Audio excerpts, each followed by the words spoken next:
After college, naghahanap talaga ako ng tamang trabaho or platform to express myself. Yung kay gel, ito medyo may texture, may lukot. I mean, di mo lulukotin yung dahon ha. The way you stick it. Show me. I love you, show you. Be true to who I really am and still be paid. Make a living. So when I found drag, parang, ay, dati nag-ano pa ako nag-makeup artist and all that. Pero nung nag-start akong maka-travel, maka-live on my own, doon ko na-realize na, ay, kaya ko pala. There's a living in drag.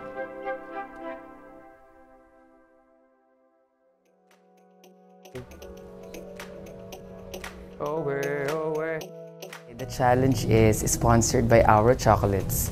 So, ang challenge is makakreate kami ng fashion couture moment out of these amazing and beautiful leaves. It's made of cacao leaves, carefully crafted to perfection. Ano siya, sun-dried and dyed.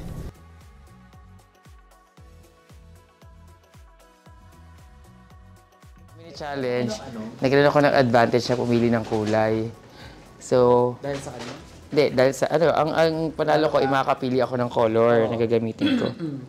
Tapos nabigyan ako ng disadvantage sa iba. Ang binigyan ko si Suki Dal. Kasi siya yung designer, na last na makapili. Although, siya naman talaga yung parang third to the last naman talaga siyang mamimili. Hindi naman natinig ka, Shade? Hindi. She's a professional. Ito na, Yay! Ano yan? Sige, oo. Gano'n naman tayo. Kaliwa po. Kasi kaliwa ako eh. Ayan.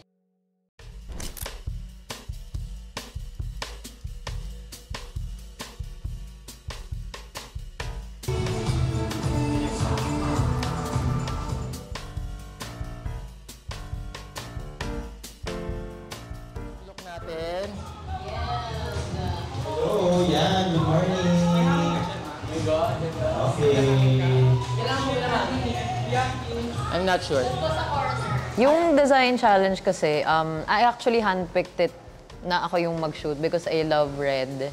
Tapos nung nakita ko na red yung design challenge, parang naisip ko na I really wanted to photograph it. Tapos yung concept for today, it's very simple lang, so red on red. Kaya lang naging ganun yung concept because I love red. And for this particular challenge naman, hindi man kailangan super highlighted yung story behind it. We really went with what would make the overall concept pop.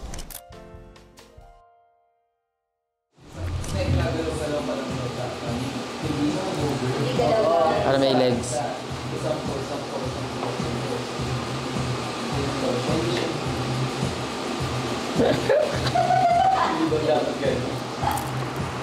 Tayo post the record ka.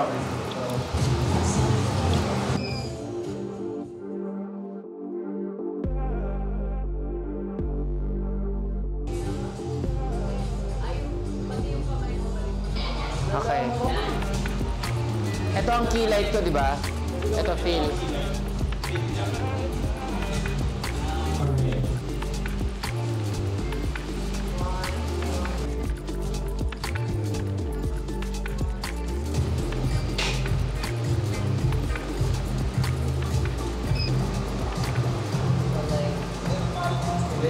Talaga hindi ako masyadong pressured. Kasi, ano nga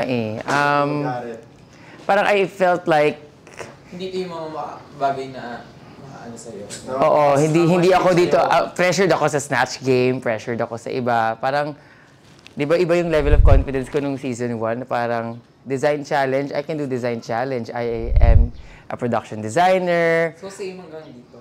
Oo, hanggang dito. Like, ganun yung mindset ko na parang, ano ako di ba parang bata pa lang ako, mahilig na ako mag-drawing ng mga damit. Ang pinaka naaalala ko, mahilig talaga ako sa paper dolls. Yung bata. Kasi parang growing up, hindi naman kami mayaman na pupunta ng toy store tapos bibili ng mga laruan. So parang gumagawa ako ng paraan para magkaroon ako ng ng access to manika, bibihisan ko, tapos ginagawa ko pa nga dati, nag-drawing ako ng damit, tapos yun yung ginugupit ko para maging bagong damit ng mga paper dolls. Yung mga beadworks pa. Shit, grabe. Wait lang. Sino to? Pinamano lang sa akin. Collection, carry lang. Hindi ako drag queen yun, designer ako. Fashion designer ako. Kasi nga mahilig ako sa mga female figures, mga damit. So kapag nakakapanood ako ng mga Miss Universe dati, gustong-gusto ko yung mga kung paano sila magdala ng damit, yung mga gowns nila, dun ako very interested.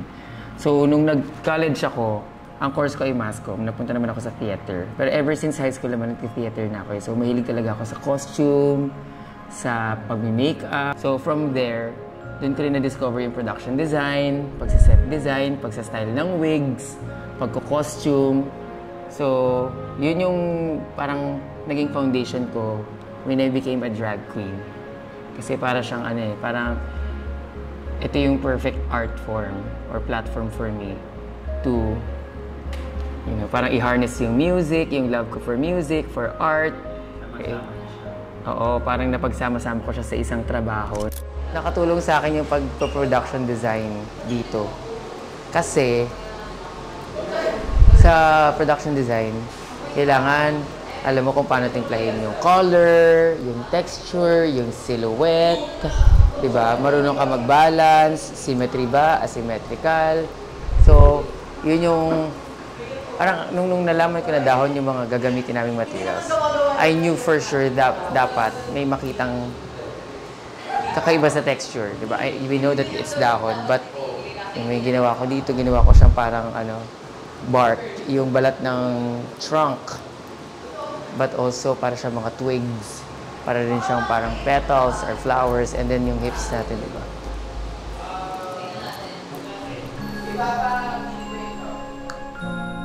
Noong season 1, di ba, safe ako sa design challenge. And I was like so full of myself at that time na parang bakit ako safe dito sa challenge na to when I was like, kayang-kaya ko to, madali lang tong design challenge. Pero bakit that time, and fairness naman talaga, ang taas ng competition. May Minty Fresh ka, may Venus Deluxe ka din sa season na yon na talagang wala ring tigil sa paglagay ng kung ano-ano sa mga costumes nila. Until yun, parang I realized na it's not enough that you know how to design. Kailangan you know how to compete with your design. So,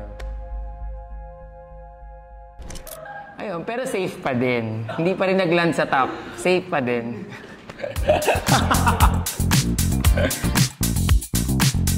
So, matibay talaga siya. Pero kapag nagamitan mo na siya ng glue gun, nagiging brittle na siya. Hindi na siya nababalik sa dati. May para siyang correct dun sa look ko nung nung... Marunong ka talaga maginig-ganin, Mi. Oo. Yung may kuha nagsasabi sa akin, bomba lagi mo nang gips yan. Pero yung likod mo, open talaga siya po. Ano no? Open talaga siya. Siyempre hindi. Tatakpan natin yung likod, darling, ng mga ginawa natin.